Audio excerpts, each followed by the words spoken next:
Hello again, everyone. Edwin Learnard back once again in this YouTube astrological segment. I'm going to be talking about the moon in conjunct Pluto in a natal chart. Now, some of you may remember when I first started my YouTube astrology channel, I did a series on the aspects in a natal chart. They were a little bit concise.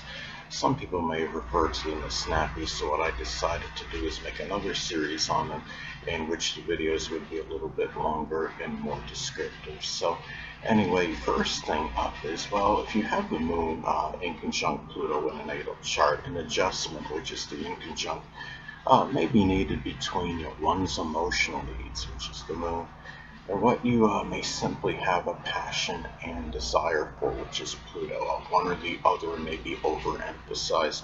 There may be too much emphasis on the emotional needs and not enough on what you have that true or passion and desire for, or it could be the other way around. And the key is to find the balance and equilibrium between the two things. If you have your moon in Libra as an example, with emotional needs may include relationships. It could be matters with just collaborating with others on projects and endeavors, intellectual, sociability, art, beauty, things that are refined. Maybe there's even some kind of games of balance that may be enjoyed, such as Jenga as some example, or a sport that's tied in with balance, such as tennis or gymnastics, as some examples. And the thing about this too is that there may be times when you have that supreme passion and desire, which is Pluto, to attain the emotional needs, which is the moon, and then other times there may be none whatsoever. So let's say if the moon is in Virgo as an example, those emotional needs may be tied in with organizing, cleaning, matters with diet, fitness, nutrition, health. It could just be working out vigorously. It could be compartmentalizing, as some examples. If the moon is in Aquarius, as another example, those emotional needs may include friendships, group-related endeavors, things associated with humanitarianism, environmental activities. It could be something with astronomy, astrology, computers, electronics, innovation, aviation, meteorology, as some other examples. Now, the thing too is, when you have it in conjunction, of course, you have just a lot of vacillation and distortion of energy. It's about, again, finding that harmony and balance between the two energies, astrological energies that are involved in that aspect. Now, there may be times, if you have the moon in conjunct Pluto in a natal chart, there may be times when you're really, in that mood, which is the moon, to make a major change or transformation, which is Pluto. And other times you may simply, be apathetic regarding this. If you have Pluto in the 11th house, there may be, transformation, maybe such where it occurs in something with groups, clubs, organizations. It could be, something with friends or your goals, your aspirations. If Pluto is in the ninth house, it may be a transformation of one's philosophy, belief system, opinions, their religion. In some cases, if let's say Pluto's in the seventh house, it could be matters with your relationships in general, which can include, important friends. And the thing is, if you have this aspect, the moon in conjunct Pluto in your natal chart, another way it may manifest and pan out is that there may be an imbalance between, the activities that are associated, with what you're comfortable in and what you're at home in, which is the moon, and then making that major change, or transformation again, which is Pluto. If you have the moon in Aries as an example, the things that you may feel comfortable and at home with, may include things that require leadership prowess and ability, things that are pioneering.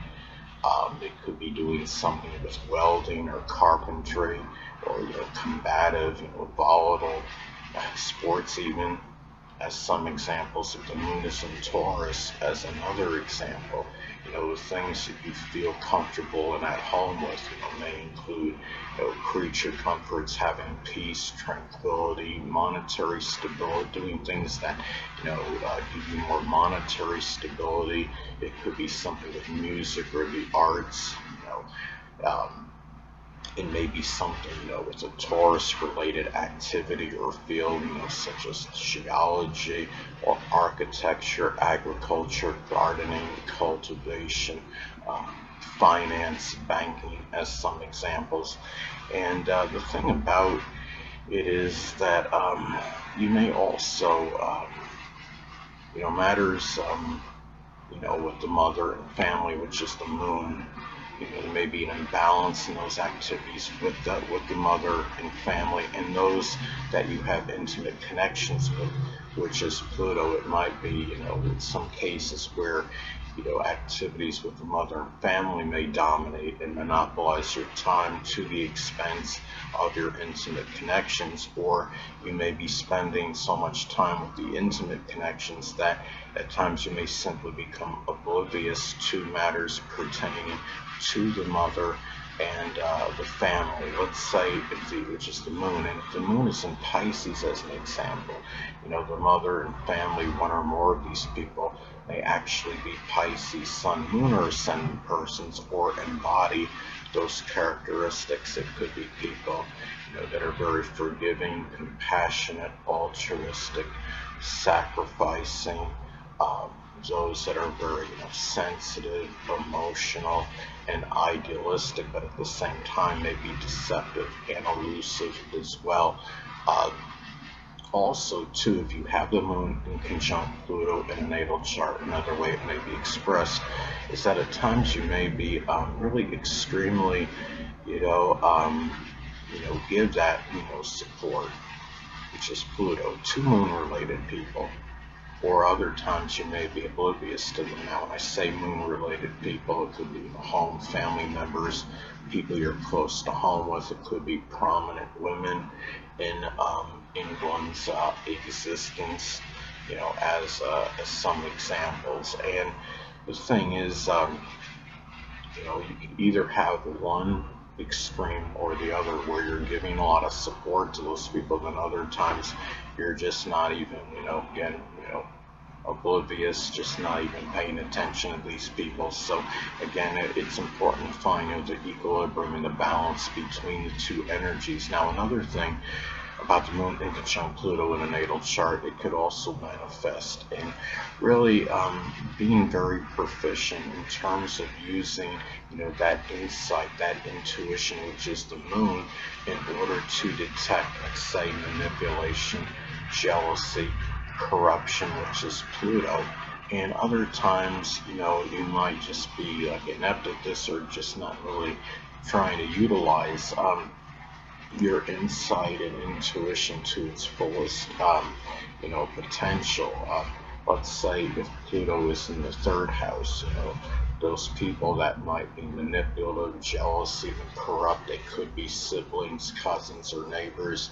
They may have been people that were prominent, in your early education. They may be people that are tied in with your day-to-day communications, as some examples. And the thing is, also too, if you have the moon in conjunct Pluto in a natal chart, that unconscious side, which is the moon, may often be, it may be frequently expressed, to those Pluto-related people, which can include those you're in intimate connections with or shared resources scenarios with.